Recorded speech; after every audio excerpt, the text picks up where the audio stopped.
Hello and welcome. Today we are going to be talking about the learning process. The role of learning.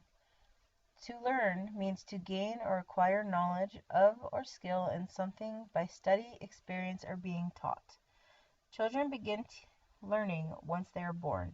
As they get older, they learn through trial and error and what others around them are doing.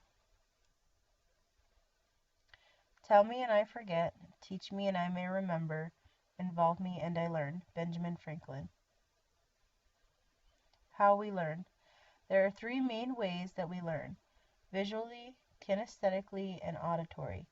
The importance is in how we learn, not in the process that gets us to the end goal. Visually. Visual thinking is a learning style where the learner better understands and retains information when ideas, words, and concepts are associated with images. This combines visual aids with learning.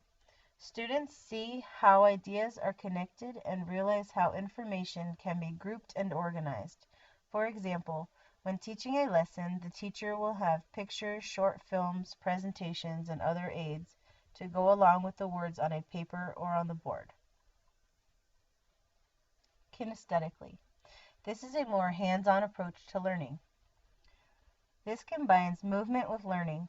For example, a young child can learn to count by counting how many times they jump up and down. Older students can create a song and dance move to remember tricky material. Auditory.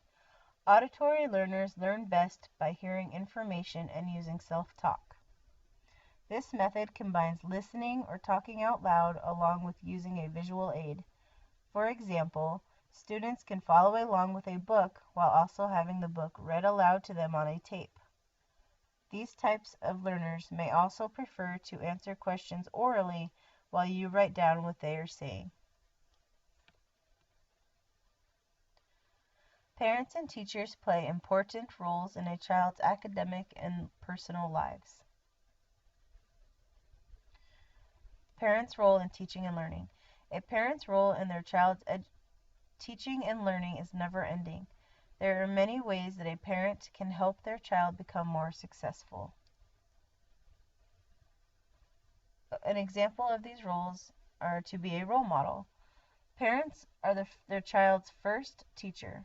Explore, read, cook, and count together. Make everything a learning adventure. Be aware of how your child learns. It is important to pay attention to how your child learns, whether it be visual, kinesthetic, or auditory. You can plan learning activities to what your child is interested in. Practice what your child learns in school. Learning is never ending. It is a great idea to ask your child what they are doing in school that day. Base activities at home on what topic is being taught at school. For example, your child may be learning about fractions. Bake a dessert with your child where fractions are involved in this recipe. And finally, read to your child. Reading out loud with your child is very important. Even if the child is just listening, then they are being exposed to vocabulary and this can get them interested in reading a book by themselves. The teacher's role in a student's teaching and learning is continuous. They serve as leaders, influential roles, and more. Roles that teachers play. A resource provider. Teachers help other teachers. They talk about different instructional techniques and how to reach out to their students. Instructional specialist. This shows teachers about differentiated instruction and how to recognize what strategies work best for their students. Classroom supporters. Teacher assistants are a huge help to teachers and students. If there is a group of students that need extra help with a task, they can help them and the teacher can continue on with their lesson. Catalyst for change. A teacher's job is never done. They are always looking for ways to change things up and new ways to teach our students. Teaching and learning connections. The way a teacher teaches a lesson is critical. This being said, we want to model the type of teacher and scholar that we want our students to be as teachers. Teachers teach as they were taught. Teachers never stop learning from their students, and they can acquire the knowledge that they need to best help serve their students.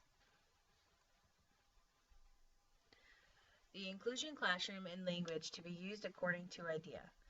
The Individuals with Disabilities Education Act, as amended in 2004, does not require inclusion.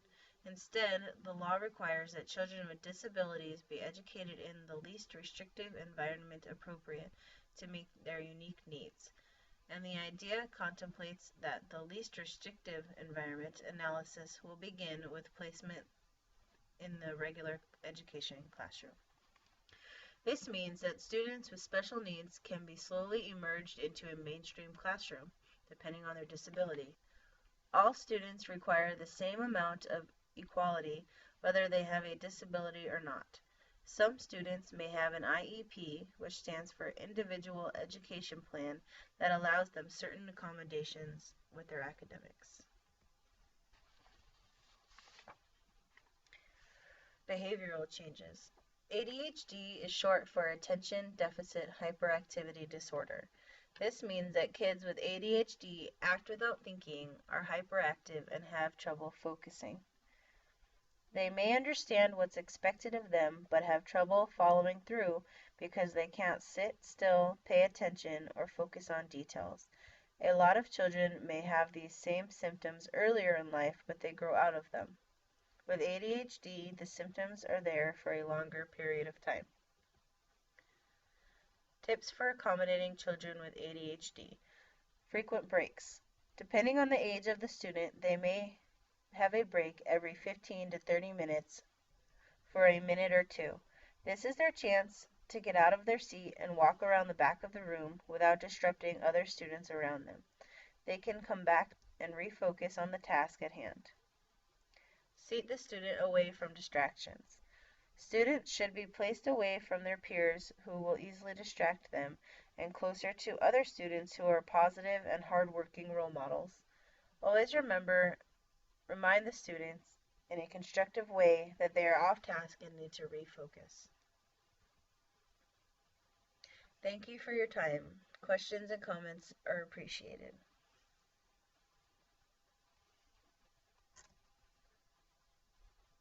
And these are my references.